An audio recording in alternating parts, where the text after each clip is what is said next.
दिल्ली के drainage system का निर्माण 1911 में शुरू हुआ था, जब अंग्रेजी शासन में दिल्ली को कलकत्ता के बाद राजधानी का दर्जा दिया गया था। उसके बाद से हर मास्टर प्लान में बातें बड़ी बड़ी हुई, लेकिन विस्तार नहीं हुआ। यही वजह है कि राजधानी दिल्ली में 713 कुल मिलाकर के छोटे बड़े नाले हैं, जिसमें से 259 की ही सफाई अभी तक मुकम्मल तौर पर हो पाई है, यानी 2/3 से ज़्यादा नाले अभी भी काफ़ी हद तक अवरुद्ध है। और इसी वजह से कई बार देखने को मिलता है, जैसे मेरे पीछे मौजूद आपको जो पाइपलाइन नज़र आ रही है, ये पाइपलाइन पीने के पानी की पाइपलाइन है। और इन पीने के पाइपलाइन में नालों का पानी बहुत बार मिक्स हो जाता है, क्योंकि नालों का ज्वार इस तरीके से होता है। शुक्रवार सुबह राजधानी दिल्ली में बारिश हुई, नालों की सफाई हुई नहीं थी, उनकी चौड़ाई कम रह गई। और उसके बाद अब नज़ारे देखिए कि दिल्ली के सबसे बड़े नाले यानी नजोगढ़ नाले का हालात यहाँ पे नज़र आ रही है। मैं चाहूँगा कि मेरे कैमरा सहयोगी जूम करके दिखाएं।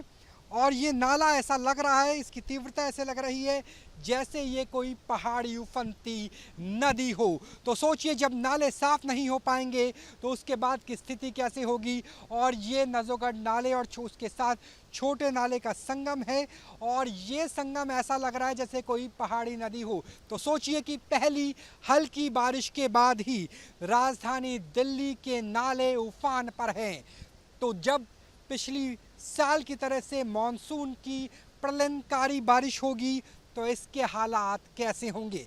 दरअसल अगर नजोगढ़ नाले की बात करें, दिल्ली का सबसे बड़ा नाला है और इसके इतिहास में इसे साहिबी नदी कहा जाता था, लेकिन बाद में ये नाले में तब्दील हो गया। आसपास का कंस्ट्रक्शन, क्योंकि यहाँ मेट्रो से लेकर के हाईवे कई तरह का निर्माण कार्य चल रहा है, और उसके बाद इस समय 2/3 नालों की सफाई ना होना, और उसकी जो परिणाम है वो उस ज्वार में नज़र आ रहा है, जो ज्वार हमें यहाँ दिख रहा है। यानी उफनती नदी की तरह से राजधानी दिल्ली के बड़े नाले उफनते हुए नज़र आ रहे हैं। तो ऐसे में सवाल उठता है कि क्या 2023 से दिल्ली ने कुछ नहीं सीखा? क्या जिस तरीके से 2023 में दिल्ली के सूरत हाल हुए थे, वैसे ही सूरत हाल दोबारा से हो सकते हैं और दिल्ली बाढ़ में डूबने की कगार पर पहुंच सकती है, जैसे ही मॉनसून की तेज बारिश होगी। दिल्ली में मानसून आने वाला है।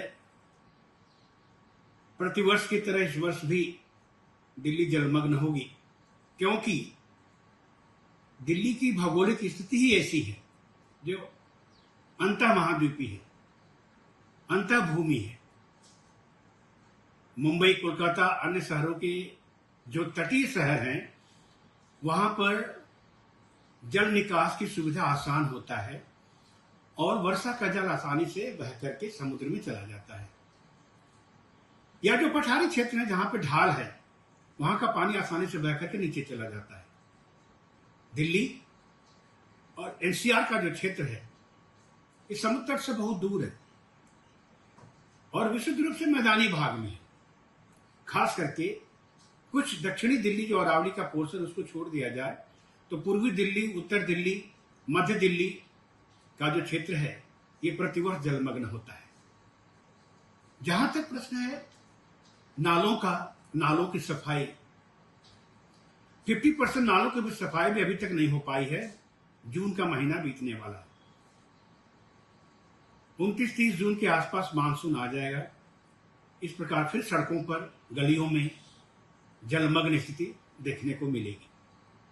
जरूरी है सरकार के साथ साथ जन समुदाय भी दिल्ली को जलमग्न होने से बचाने में मदद करे, सहायता करे, और दिल्ली के जल निकास की सुविधा को और सुदृढ़ बनाने की आवश्यकता है, जिससे कि सड़कों पर, गलियों में मानसून का पानी टिक न सके।